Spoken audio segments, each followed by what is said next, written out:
ঠাকুরের প্রশ্ন, মা গো আমায় ছুটি দিতে বল, সকাল থেকে পড়েছি যে মেলা, এখন আমি তোমার ঘরে বসে করবো শুধু পড়া পড়া খেলা।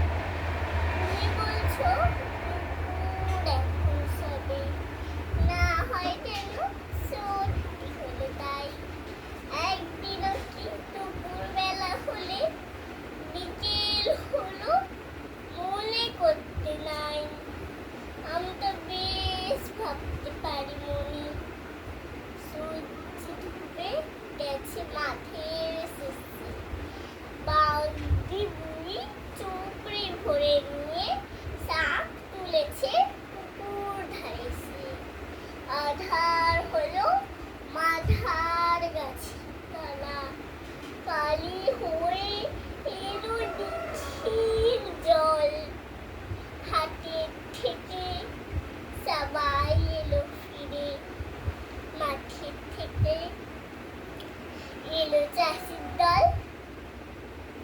মণিকন্যা সর্দি হলো যেন, মণিকন্যা